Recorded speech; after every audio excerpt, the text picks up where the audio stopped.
BFM Business, BFM Crypto, le club.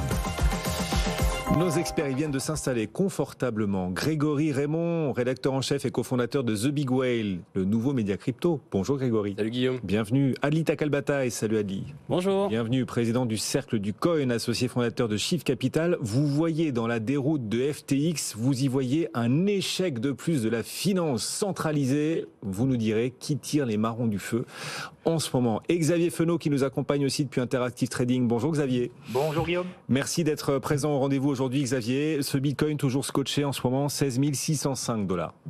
Oui, sans grande surprise, on est toujours dans cette phase de digestion en fait qui passe mal de l'affaire FTX. Ça pèse sur tout l'écosystème. Donc dans ces moments-là, en fait, on jette un peu tout à la poubelle et après on réfléchit. Donc le marché dans la globalité en fait a perdu 20%, 200 milliards de dollars de capitalisation qui s'est envolé. On était à 1000 milliards de dollars il y a 10 jours. On reste coaché en fait sur les plus bas annuels depuis plusieurs jours. Alors aujourd'hui Guillaume, je vous propose d'être un peu plus technique que d'habitude, en fait de me baser que sur ça, ce qui évite toute forme d'émotivité, de sentiment, en oubliant les je pense, je crois et se fier finalement à ce qu'on voit, c'est ce que nous permet l'analyse technique. Donc la première chose c'est que vu que la pression est baissière et qu'elle restera installée pendant quelques temps, plutôt que de deviner où sera le point bas à la fin de cette baisse, je détermine en fait des seuils à partir desquels le marché me montrera qu'il a envie de repartir. Donc le deuxième point, il faut le faire sur des cryptos qui sont dans des tendances neutres, voire dans des tendances encore haussières à moyen terme. Je vais peut-être vous surprendre, mais oui, il y en a encore.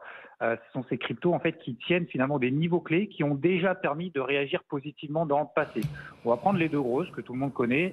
Donc l'Ethereum, depuis juin, on est passé de 1000 $ à 2000 $ et de 2000 $ à aujourd'hui 1200 $. On est dans une tendance neutre, donc avec des variations qui ont fait en quelques semaines x2 et moins 40% ensuite. Alors que sur le Bitcoin, donc toujours depuis le mois de juin, il a gagné 35% au maximum cet été et il a perdu 35%. On est dans une tendance baissière sous les plus bas de l'été. Et donc, c'est plus intéressant techniquement de surveiller un signal positif, plutôt sur Ethereum qui n'est revenu finalement qu'en bas d'un range moyen terme, que d'un Bitcoin qui, lui, l'a enfoncé, d'autant plus que ce n'est pas parce qu'une crypto a beaucoup baissé qu'elle a plus de chances de remonter demain. Donc, ça nous donne sur l'Ethereum environ 1300, 1400 $. Si on repasse ça, on commence à redonner des signaux positifs et je pense que ce sera plus compliqué du coup sur le Bitcoin qui devra repasser au-dessus des 18 500 $ pour invalider cette pression baissière. Donc, sans que ce soit un conseil, mais pour donner des pistes de réflexion et d'analyse dans cette logique de retour en bas de range, de tendance moyen terme neutre haussière, je mets en surveillance BNB si on repasse 290 $, Atom 11,50 $, Matic 1 $ et une dernière QNT 130 $. Donc pour le moment ça tient, pas de rebond à l'horizon. Je reste attentif aux premiers signaux positifs à court terme pour sélectionner les plus résistants, parce que même si depuis 10 jours tout a été jeté indifféremment et légitimement, toujours prendre du recul, dézoomer, si on est dans cette logique de préparer la suite. Merci Xavier Fenot, et ces quelques seuils techniques que vous surveillez, ce ne sont pas des conseils en effet d'investissement, loin de là, et on rappelle à ceux qui souhaitent investir sur le marché crypto qu'il ne faut y placer que l'argent que l'on est prêt à perdre, et on le dit à chaque fois depuis le début, vraiment beaucoup de prudence face à tous les marchés spéculatifs et très volatiles. Merci beaucoup. Donc Interactive Trading régulièrement à nos côtés. Quelle période quand même. Grégory Raymond avec nous donc pour The Big Whale, quelle déroute pour FTX et quel coup de tabac quand même pour l'ensemble du marché crypto. Comment ça se passe aussi pour les acteurs français? Est-ce qu'on voit pour nos acteurs français le début d'un effet de contagion après cette déroute de FTX? Alors tout le monde est en train de se regarder en chien de faïence là, on ne sait pas exactement à quel point les acteurs sont impliqués. On leur a posé la question, a priori personne, mais on commence quand même à voir des boîtes qui ont des problèmes.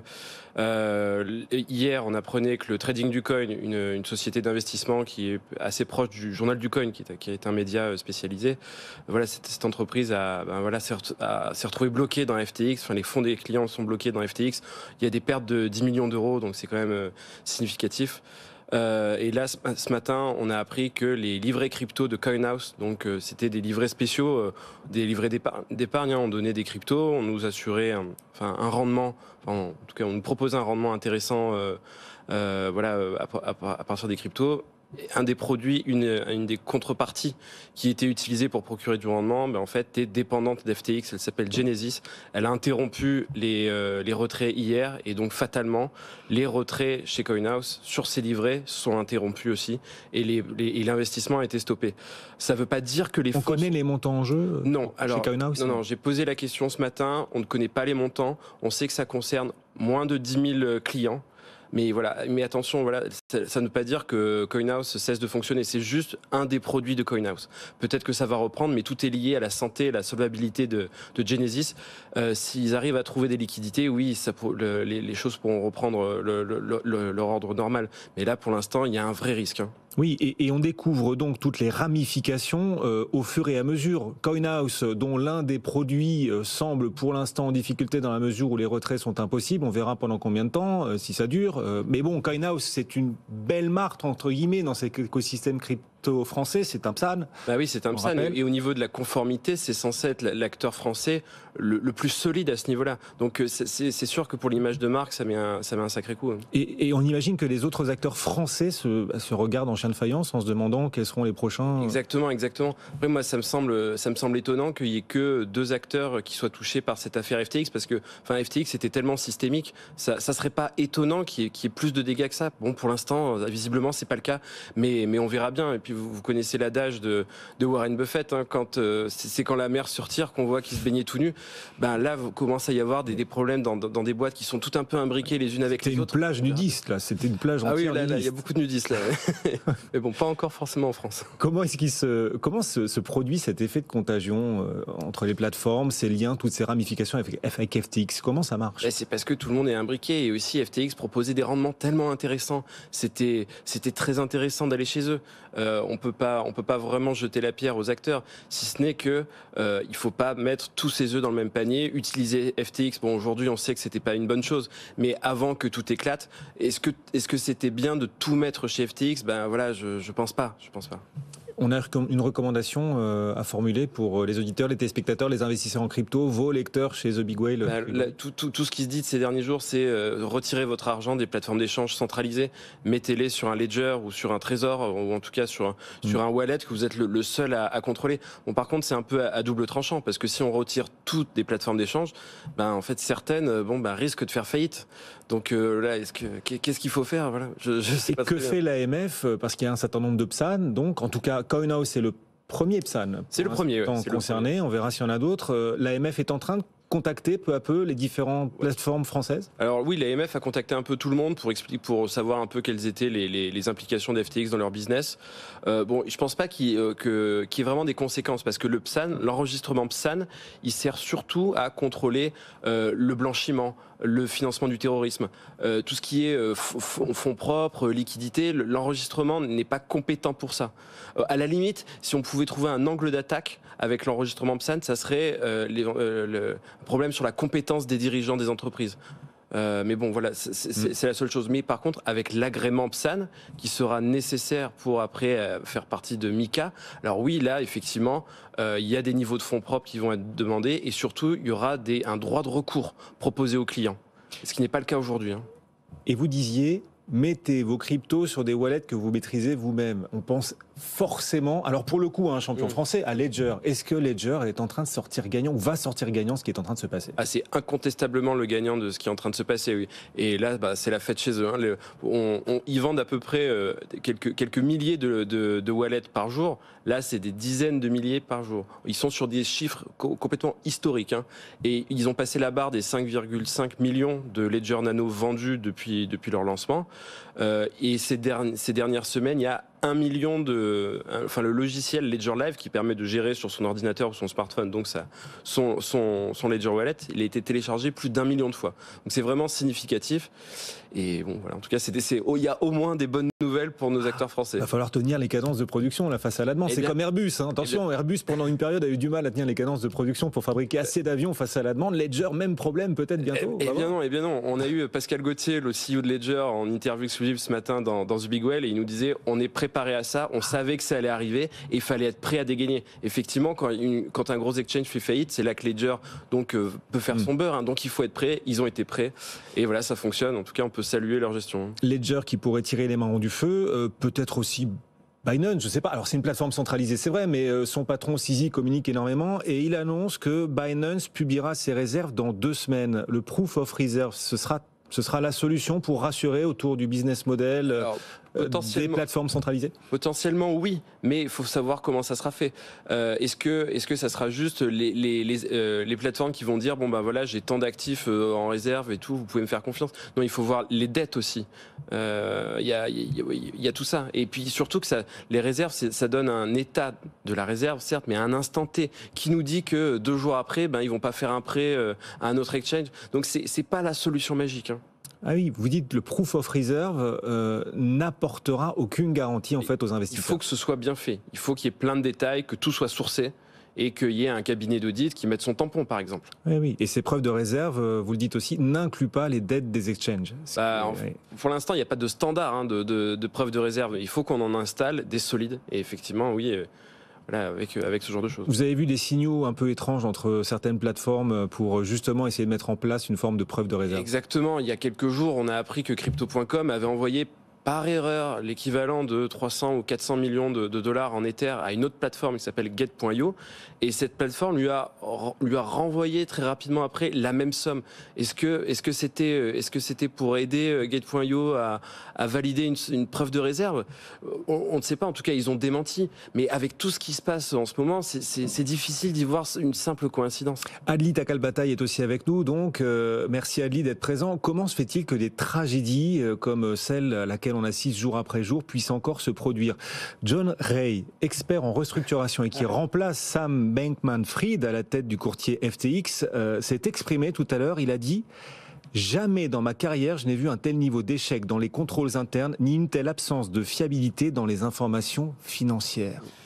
Alors moi, je voulais aborder la question plus du côté de l'utilisateur, parce que je pense qu'il y a eu plein d'erreurs de gestion, on peut accuser aussi un problème de régulation, un problème de la manière dont étaient structurées les sociétés. Mais ce problème-là du régulateur, à mon sens, il est toujours un peu insolvable, parce qu'on peut toujours trouver un trou de souris. Madoff, c'est arrivé dans un environnement extrêmement régulé de la finance traditionnelle. Donc en fait, la régulation n'empêche pas les fraudes. Elle les diminue, mais elle les empêche pas. Donc j'ai plutôt tendance à me mettre du côté de l'utilisateur, parce que ce qui a arrêté le téléchargement illégal, c'est pas la régulation. C'est le fait qu'il y ait des acteurs qui proposent un service qui soit extrêmement qualitatif et qui arrive à une rentabilité avec les majors. On peut citer Spotify ou Deezer, peu importe, mais en tout cas, le téléchargement illégal, il s'est arrêté grâce à une expérience utilisateur qui était bonne dans des services légaux. Et finalement, dans les cryptos, on va avoir un peu la même chose, je pense, dans le sens où, pour l'instant, il y a plusieurs problèmes. Il y a le problème de l'accès aux cryptos qui passe forcément par de la monnaie fiduciaire traditionnelle. Donc forcément, il y a un transfert à un moment ou à un autre. Si par exemple, les banques qui, elles, sont régulées, permettaient facilement d'avoir des stablecoins, l'utilisateur, en fait, il rentrerait dans le monde crypto par sa banque, par exemple. On peut aussi penser à... Et donc, il pourrait rentrer dans cet univers de manière décentralisée. Il ferait juste un échange avec sa banque pour obtenir des stablecoins et la banque lui enverrait quelque part. Donc en fait, toutes ces portes d'entrée, pour l'instant, elles font toutes du stockage et après, les utilisateurs sont tentés de rester sur la plateforme, d'utiliser les produits de la plateforme, etc., etc. Donc je pense qu'un des gros enjeux, c'est la porte d'entrée, c'est l'expérience utilisateur. Et sur la porte d'entrée, on peut notamment parler du SDC qui devrait être intégré à Apple Pay, comme on l'a vu. Donc, dans quel sens sera, on n'a pas encore trop de détails sur comment ça va fonctionner, mais ça montre que finalement cette intégration des stablecoins dans l'économie traditionnelle, entre guillemets, va permettre de briser un peu cette porte d'entrée et d'utiliser les cryptos comme de la monnaie qu'on utilise tous les jours. Sans passer forcément par un acteur décentralisé comme une plateforme. Non, sans passer par un acteur centralisé, j'ai dit décentralisé, centralisé comme une plateforme. Et en restant du coup dans un paradigme décentralisé quasi de A à Z, c'est-à-dire on envoie de l'argent, on reçoit directement ces stablecoins sur une adresse spécifique. Après, bien sûr, il y a l'expérience utilisateur aussi des applications. Ça, c'est clair et net que pour l'instant, l'expérience utilisateur de la finance décentralisée, elle n'est pas au point par rapport à celle de la finance centralisée, même si ça s'améliore chaque jour.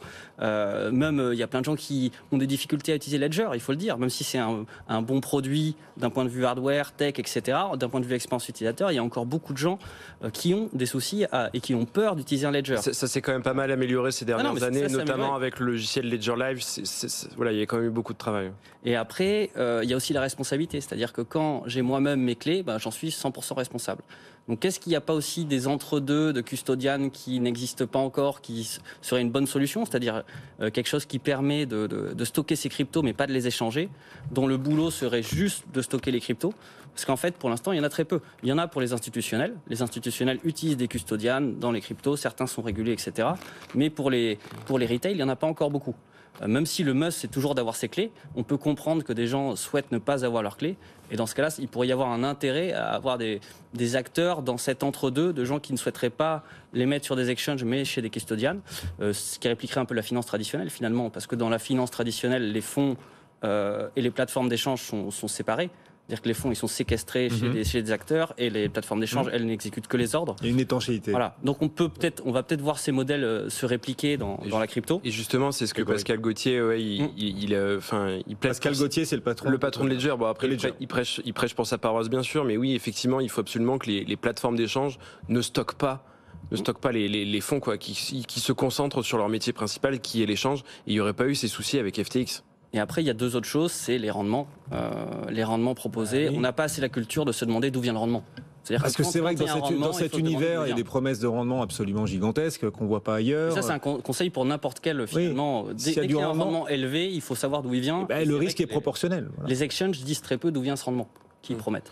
C'est-à-dire que quand vous avez du staking, vous savez que le protocole, il produit tel rendement en staking ou autre. Quand vous êtes sur un protocole de finance décentralisée de prêt, vous savez qu'il y a en face un emprunteur qui paie un taux.